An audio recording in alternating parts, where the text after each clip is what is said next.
آج علامہ صاحب سے بہت ساری ایسی چیزیں ختم نبوت کے حوالے سے پوچھیں گے کہ یو کے اندر بہت سارے علماء کرام اس کے اوپر بات نہیں کرتے، اپنے ممبر کے اوپر بات نہیں کرتے، جمعے کے خطبے میں بات نہیں کرتے. اگر ان سے کسی پروگرام میں سوال کیا جائے تو برملا وہ جواب نہیں دیتے، کہتے ہیں بعد میں آپ نے کال کر لینا، ہم لمبی ہے، تفصیل ہے، ہم دیں گے، آپ کو جواب دیں گے، لیکن برملا اس کے اوپر جواب نہیں دے رہے. بہت سارے عالم دین ایسے ہیں.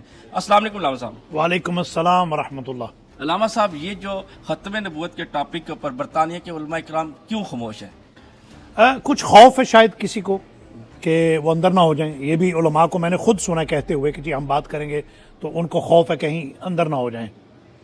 ایسے ہم بھی ہیں جنہوں نے سیل آف دا پروفٹ کا پروگرام آج سے 12-14 سال پہلے ٹی وی پہ جس کا آغاز کیا تھا ختم نبوت پہ. الحمدللہ وہ اللہ پاک، میں 33 نعمت کے طور پہ عرض کر رہا ہوں کہ وہ الحمدللہ فقیر کو یہ حاصل ہے اعزاز کہ ایمرجنسی پہ کیا تھا. یہ نہیں بائی ایکسیڈنٹ ہوا تھا، پلاننگ کے تحت نہیں، کیونکہ وہ رات کو ایک سوال آیا تھا، اس کا ٹائم نہیں تھا، پروگرام بند ہو گیا. دوسرے دن پھر ایمرجنسی ہم نے جو ہے سیل آف دا پروفٹس کا آغاز کیا اور وہ الحمدللہ بہت سپر ہٹ ہوا تھا. علماء کے یعنی کہ 6 علماء چوٹی کے جو ہم بٹھا کر تمام دلائل سے ہم نے گفتگو کی.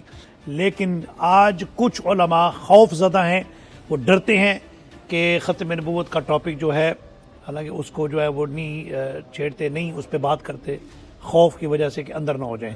حالانکہ پیر میر علی شاہ صاحب رحمۃ اللہ تعالیٰ نے فرمایا کہ جو شخص ختم نبوت کا کام کرے گا اس کی پشت پہ حضور علیہ الصلوۃ والسلام کا دست مبارک ہے. علامہ صاحب، کیا یہ علماء کرام سودا نہیں کر رہے دین کا؟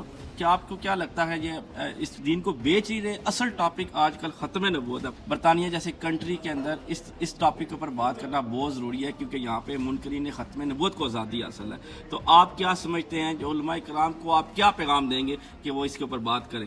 علماء کرام جو ہے وہ ہمیشہ ختم نبوت کا جو کام ہے اس کو سر فہرست رکھیں. فرسٹ اینڈ فارموسٹ ختم نبوت کا کام بہت لازم ہے، کیونکہ آنے والی نسل کا ایمان بھی بچانا ہے. جو ہماری آنے والی نسلیں ہیں کیونکہ جو منکرین ختم نبوت ہیں وہ لوگ اپنے مشن پہ اس طریقے سے وہ کام کریں، بہت متحد ہو کر منظم انداز سے وہ اپنا کام کر رہے ہیں اور فل فورس کے ساتھ ہر میڈیم وہ استعمال کرتے ہوئے ہمیں نظر آتے ہیں. لیکن ہمیں چاہیے کہ آنے والی نسلوں کے لیے ختم نبوت کا کام جو ہے سنسیئرلی، آنیسٹلی، دل کی عطا گہرائیوں سے اور بڑے وثوق اور درد کے ساتھ اس کے پیچھے جو ہے وہ ایک مشن لے کے چلنا چاہیے تاکہ ایمان اپنا بھی بچا سکے اور آنے والی نسلوں کا بھی بچا سکے. علامہ صاحب، جو قادیانی ہے، جو ختم نبوت کے منکرین ہیں، وہ خود کو مسلمان کہہ کے مسجد تعمیر کرتے ہیں اور اس کے اندر وہ اپنے جو مرزا غلام احمق قادیانی ہے اس کی تعلیمات لوگوں کو بتاتے ہیں. کیا یہ کھلا فتنہ نہیں ہے؟ بہت بڑا فتنہ ہے اور اس دور کا بہت یو کے حوالے سے بہت بڑا فتنہ ہے، کیونکہ یہاں انہوں نے اپنے مراکز قائم کیے ہیں. بہت بڑے بڑے مراکز ہیں اور حکومتی پشت پناہی ان کو حاصل ہے.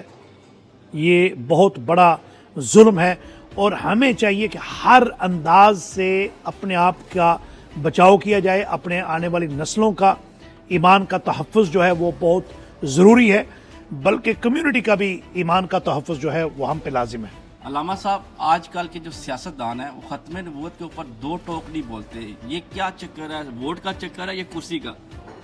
دونوں، کیونکہ وقت پر وہ براجمان ہے کرسی پہ اور آنے والے وقت میں ان کو ووٹ بھی چاہیے. تو ووٹ کا جو چکر ہے شاید یہی ہے، لیکن خدا خوفی ہونی چاہیے. اللہ رب ذوالجلال کے حضور پیش ہونا ہے اور وثوق سے پورے شرح صدر سے جو بات کریں ایمان سے کریں.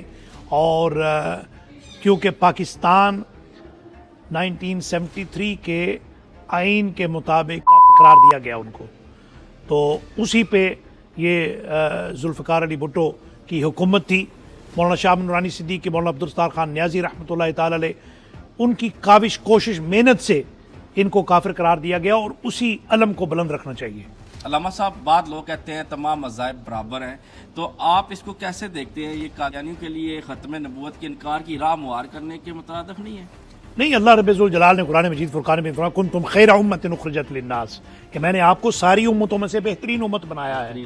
تو ہم اگر اللہ رب ذوالجلال امت مصطفیٰ صلی اللہ تعالیٰ علیہ وسلم کو بہترین امت قرار دے رہا ہے قرآن مجید فرقان حمید میں، تو دوسرے پھر برابر کیسے ہو سکتے ہیں؟